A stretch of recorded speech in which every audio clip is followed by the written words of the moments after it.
Ассалаумағалейкум армысыздар, құрметті қазақ елі. Ермек Албан, қазақтың биі. Алматы қаласы. Бірнеше күндер бойы бәріміз әлеуметтік желілерден Магнумға бойкот деп, Магнум мәселесі туралы бірнеше видеолар көріп жатырмыз. Мен де өз ойымды айтып кетейін деп отырмын. Бір қуаныштысы, осы Магнум мәселесі көтерілген кезде бұл жерде ең маңыздысы бұл жерде тіл болып тұр. Тіл мәселесі бірнеше жыл бойы бұл мәселе туындап келіп, осы мына Магнумға келгенде бүткіл халық болып осы мәселені көтеріп шығып, ана тілі үшін күресіп жатқан қазағымды көріп өзім өте қатты қуанып отырмын. Бұл істі біз тоқтатпауымыз керек. Тіл жоғалса, тілмен қоса ұлт та жоғалады. Мына әлем бойынша 7 мыңнан астам тіл бар екен. Сол енді 700-дей тіл ба, сонда 700-ден астам тіл жоғалып кеткен. Сол 700 тілмен қоса ұлт та жоғалып отыр. Тәуелсіздік алғалы бері біздің тіліміз әлі шейін ақсап келе жатыр. Сол үшін біз мына қазақ тілінің мәртебесін көтеру үшін бүткіл қазақ болып, жалпы қазақ болып жабылып көтеруіміз керек. Қалай көтереміз? Мына қазақ тіліне деген тапсырысты, сұранысты үлкен деңгейде көтеруіміз керек.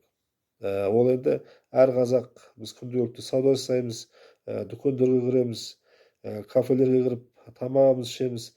Барған жерлерімізде қазақша сөйлеп, бізді қазақша бізге қызмет көрсетуін біз сұрауымыз керек. Егер де бізге қазақша жауап бермейтін болса, үндемеңіздер, ұрыспаңыздар, айғайласпай-ақ сол жерден шығып кетіңіздер.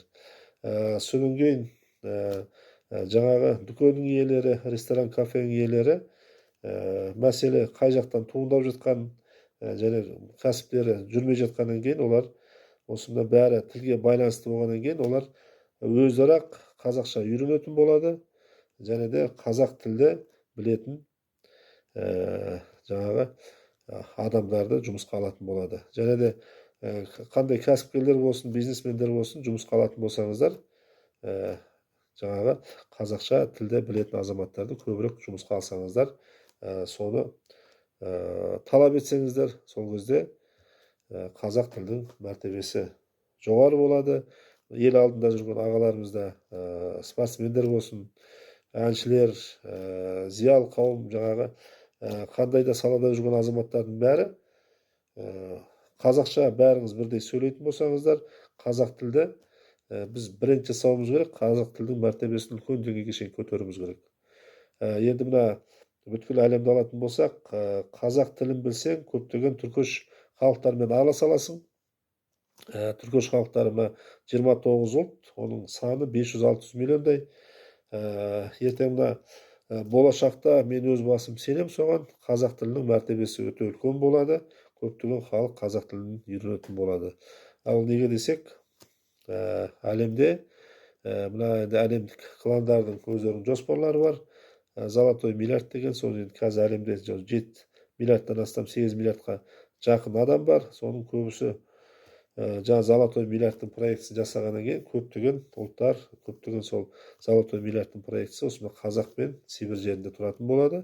Сол үшін қазақтың жерінде тұрғың келсе, қазақ тілін білу керек. Сол үшін біз қазақ тілі үшін бәріміз күресуіміз керек. Осы бастама бір шетінен жақсы болды деп ойлаймын. Сол үшін ешкіммен ұрыспай, айғайласпай, өзіміз қазақтар бір-бірімізбен қазақша сөйлесек, және де қазақ тілінің мәртебесін көтерейік. Мына басқа тілде сайлап жүрген қазағыма айтарым, құл ғана өзінің иесінің тілінде сөйлейді дейді. Өздеріңізді құл санасаңыздар, және де өздеріңіздің ұрпақтарыңызды құлдыққа тәрбиелеп, басқа ұлттың тілінде тәрбиелесеңіздер, енді өздеріңіз, өз еркілеріңіз, сіздерге ешкім ештеңе демейді, бірақ жеткізіп айтқан сияқтымын. Көп тілде білгеніміз дұрыс, 3 тілде білейік, 5 тілде сөйлейік, көп тілде білгеніміз дұрыс, бірақ өз елімізде, жерімізде қазақша сөйлегеніміз дұрыс болады, құрметті қазағым. Сол үшін әр қазақты шақырам, әр қазақ осы челлендж ретінде болсын, жан-жақты жүрген жерімізде қазақша сөйлеп, кірген дүкеніміз болсын, ресторанымыз болсын, сол қазақша сөйлеп, қазақша жауап бермейтін жерлерге үндемей шығып кетіңіздер. солай біз қазақ тілінің мәртебесін көтеретін боламыз.